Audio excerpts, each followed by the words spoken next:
This shows you, this exercise, that the power of your thoughts and emotions, that they're not trapped inside your own body. And you've got to really check what is you're focusing on. Like Karen said over and over again tonight, what you focus on expands. And so, most people don't even realize that the year 2007, the United States of America, this is one of the most safest, most abundant times ever to be alive in the history of mankind. But most people are very fear-based. And you've got to start to really ask yourself that, what would it have been like to be, there's mostly women here tonight, what do you think it was like to be a woman 100 years ago? Or 50 years ago? What were the opportunities available to you then, as opposed to now? Maybe have surgery 50 years ago or 100 years ago?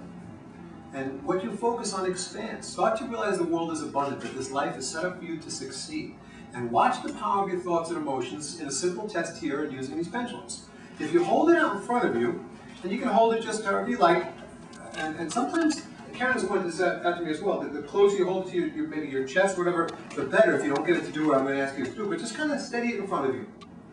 Now turn your attention to your own pendulum. Focus your attention and your gaze upon yours. And I want you to tell it, without moving any part of your body, just let it hang nicely, I want you to tell it to move forwards and backwards. Just tell it to move forward and back. Don't make it do anything, please. Just let it gradually move for you. Tell it to go forwards and backwards. If you watch it, you focus on it, it will begin to move. Sometimes you can just give your attention to it. Now, and if you get it to move like that, some people get it really swinging pretty good, other people it just moves a little bit, it'll start to go, but don't make it happen. Now tell the pendulum to go side to side. Let it change directions for you and tell it to move side to side. And watch the pendulum now begin to go in a different direction altogether. Side to side. Again, do not make it happen, just focus it and tell it to move.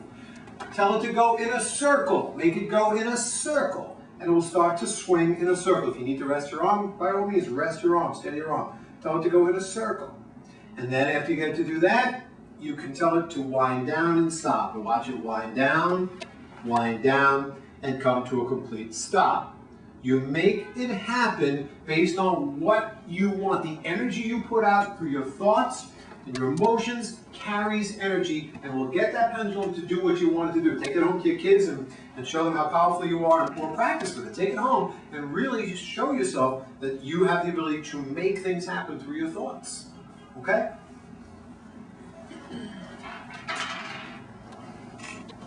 The nice thing about doing this exercise, and I can see just about everyone in this room had some success with it. Our energy, sometimes we think that it's not doing anything out there, that a thought is contained within our head and it doesn't do anything more than just sit there. But you can see that your energy does affect the world. It does have an effect. It has energy. It has motion. And I liken it to when you turn the radio on, music plays, and you turn the dial and a different station comes in. Just because we can't see the radio waves doesn't mean that they don't exist. The same is true with our thought energy. Just because we can't see our thought energy doesn't mean that it doesn't exist. And the same is true with the soul's energy. Just because we can't see the energy of the soul, it doesn't mean that it doesn't exist. So this is helping us to recognize that we can use our thoughts to create the reality that we want.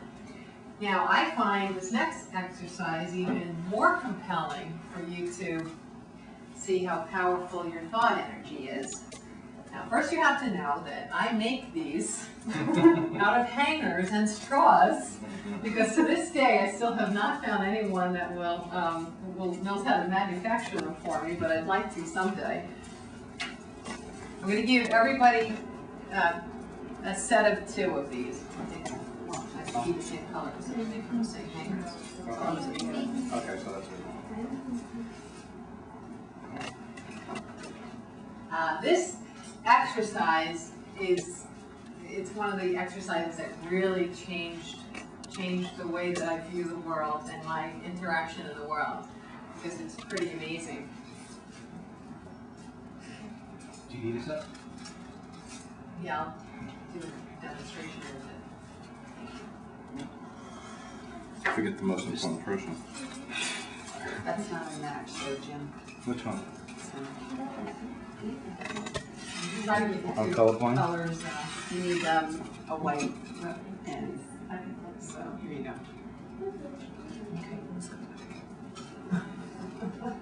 Oh, wait, green? No. Can you try it? Yes, I'd like to, if there's enough to. This is still the bottom.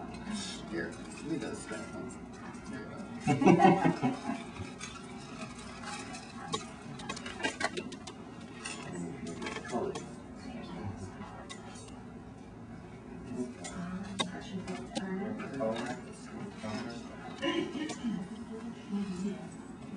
Everybody have one?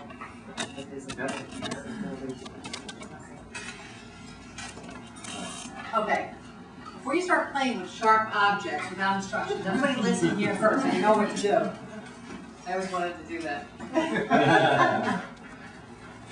I call these energy sticks, all right? In order to have them work successfully, you need to be able to focus on something negative that creates negative energy within you. I have a lot of difficulty doing that. I have a hard time making my energy turn into negative, so usually I have someone demonstrate this for me, but I'll do it myself today, but I'm going to fake the negative part for you. What you want to do is you hold them, again, somewhat tucked into your chest, and you get them parallel and steady in front of you. And when they are still, you'll actually feel that there's almost an energy keeping them still, all right? At this point, when they're level, I want you to think about something that makes you feel very angry or makes you feel disappointed or resentful or any negative, really negative emotion, something that really makes you mad. And watch what happens to the energy sticks. What always happens when you have the energy going negative is that they will begin to cross over in front of you. Then get them neutral. The way you're holding them is deceiving. You're looking Oh, at the tops. Yeah. You gotta let them swing freely. She's Looking like she's I'm controlling holding it. them because I can't do Yeah. the swinging. Just hold the negative straw, part. really, not the Sorry. hanger at all. Thank you, Striker. That's why I have someone else demonstrate this for me. All right, now, after you're done with that, hold the straws freely. And then think about something positive, something that makes you happy. And then, this is why I can't demonstrate the negative, because this is what always happens to my sticks. And you'll see an entirely different response with the sticks. And this is where my sticks pretty much always are. So not only does our thought energy affect our reality, but whether our thoughts are positively charged, or negatively charged, obviously affects our reality. What's happening is when you're having the feelings that go along with hatred or anger or sadness, well, not sadness so much, but any of those emotions, those really negative emotions, energy is getting sucked into your body and you're feeling closed. From that platform, your energy is not creating a happy reality. But when you turn your emotions to bliss or joy or something that brings you pleasure or passion, your energy starts to push away from your body and opens up. And you can feel the difference. So you can play with these as much as you want tonight, because it's nice to be able to recognize the different energy that you're emanating from your body so that you can practice changing what it is that you're focusing on to put the energy that has benefit to you out there rather than the energy that's not benefiting you. And what I did in the beginning when I discovered these is if something crummy happened, I would use the sticks and begin to change my focus and focus on something that made me happy until the sticks were open again. And I gotta tell you, when the sticks are open, it's impossible to have an environment that will entertain a negative thought. It might slip back, but as long as you're focusing on the thing that's keeping the sticks open, the negative thought just falls to the floor. It drops, it's out of your head. So again, we're wanting to exercise the muscle that helps us to put the thought energy out there that will create the reality that we want. Karen, why is sadness not included in that? Sadness happens to be an unusual emotion when it comes to being on Earth, and I'll explain to you why.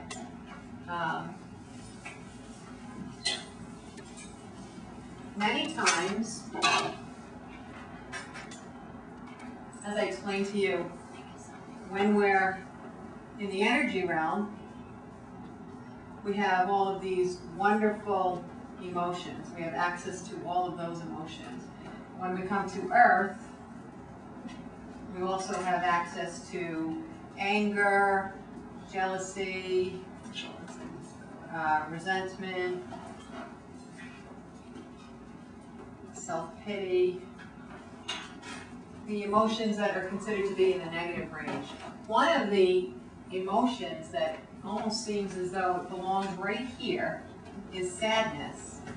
If you define sadness as being based in something to do with love, it's not a negative emotion. It actually is giving you an opportunity to open up. So for example, sometimes when people are sobbing in grief, it's the first time that they experience a communication from one that's separated. Because what they did was they were focusing on the love of that person. They were focusing on love, and that they were missing the love on Earth.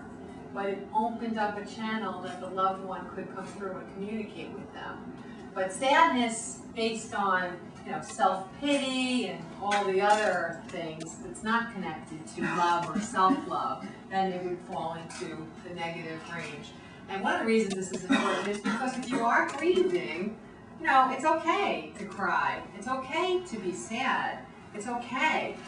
And when you are crying out of the love of the soul that you miss, it's an important part of the journey. It's an important part of letting them know that you're beginning to open yourself up to knowing that they still exist and that they can communicate with you and that they are eternal. So that is all right. Any other questions? I'm kind of backtracking because something just came to mind about the guides. Can you feel them when you're being? I can, yes. Okay. Yes. Yeah. There are a lot of different channels and senses that we can use to communicate. We can use our 5 senses. Some people actually feel a loved one around them because of a scent, which is kind of neat. The scent might not actually be present in the room, but the soul is present in the room, and that's what's creating that response. I'm really fortunate that I can see, feel, hear, touch, and very rarely I can use my sense of smell to communicate with them. So for me, I feel blessed that I can do that. And the reason that I believe I can use all of these senses is because when I began this journey, I was a businesswoman. I had my MBA and I was successful in business, and my credibility, my reputation was based on my intelligence. And I wasn't going to come out and start telling people that I'm psychic without really having some very strong validation within my intellect that it was real and true. So when I went through the learning process of how to develop my psychic ability, I had never seen a psychic. I had never seen one on TV. I'd never been to one. I'd never read a book by one. Of course, I knew they existed, but I didn't really understand much about the journey. So I learned in isolation. I self-taught in isolation. And I think this goes hand in hand with being an independent thinker. Because I learned in isolation, I thought independently. No one told me I couldn't do anything. So I did everything. So after the fact, after I had developed all these senses and ways to communicate and ways to interact when souls and are here, after the fact, tons of people on Earth brought me information to validate the experiences that I had already had.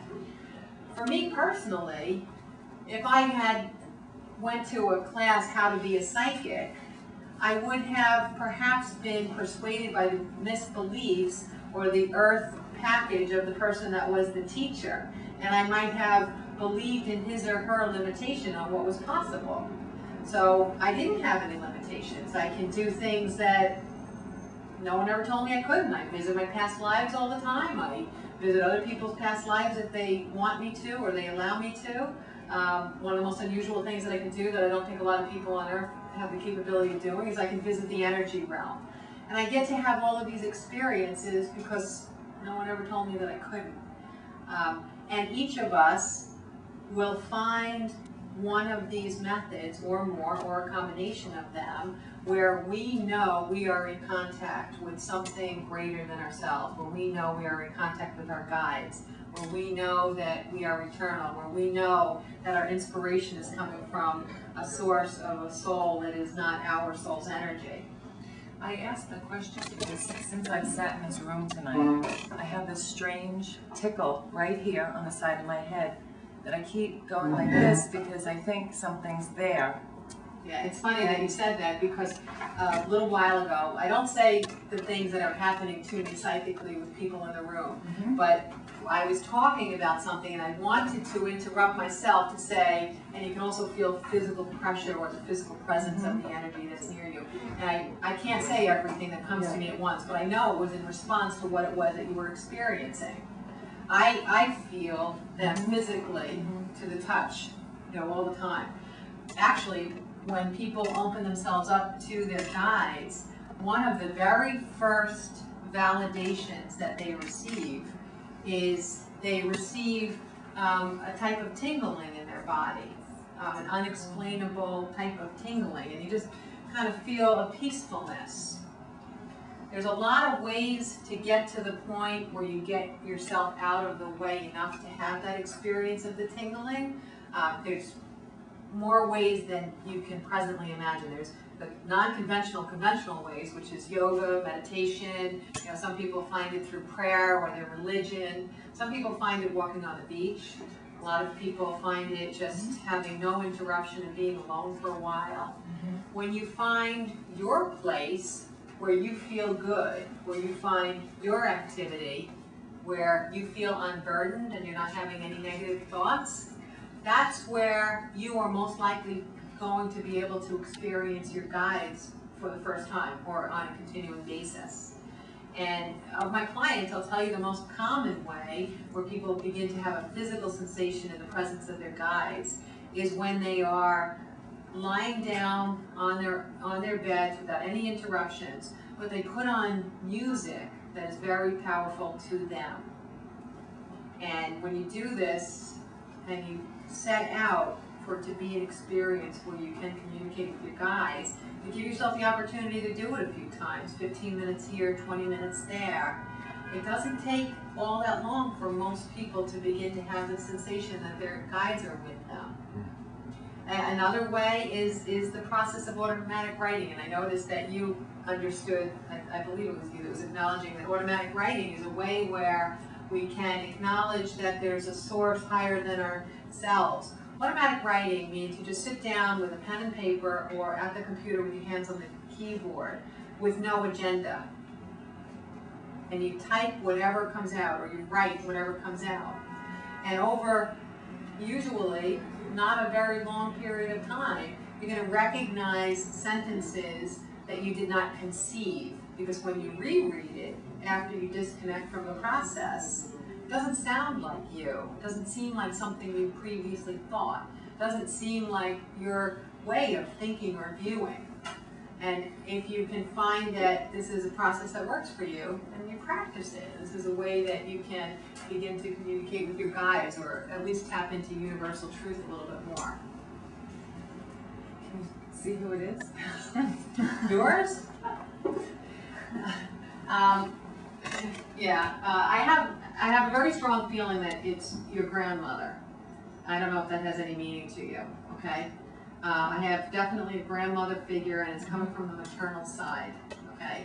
And she feels extremely nurturing and protective of you, which also indicates that she has a long-term connection with you where she tries to guide you towards the things that are going to bring you your greatest happiness. So she's a guide that's with you, all right? Thank you.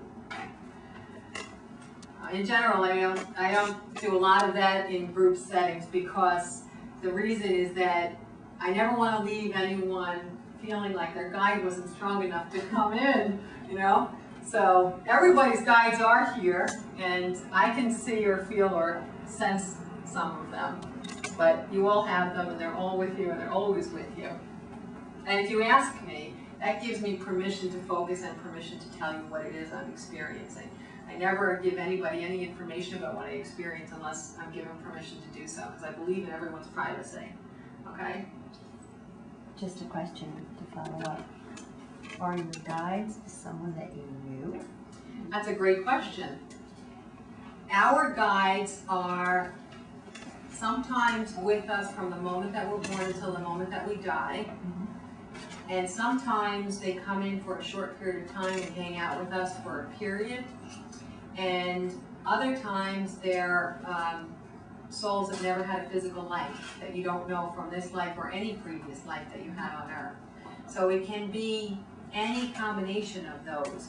We all have at least 1 to 3 guides that are with us from the moment of our birth until the moment that we separate again, all of us. And then when someone that you love or you were very close to or you felt an interesting connection with, when they separate, sometimes you're going to feel their presence for what seems like a brief period of time, and then you may feel that you're not feeling their presence or experiencing them. And that was just a way of letting you know that they're around, that they'll always be around, and you can still count on them or call on them if you want, but your 3 or 2 or 1 primary guides are going to be staying doing the actions with you. All right, I'll explain that to you a little bit too, if they explain it to me.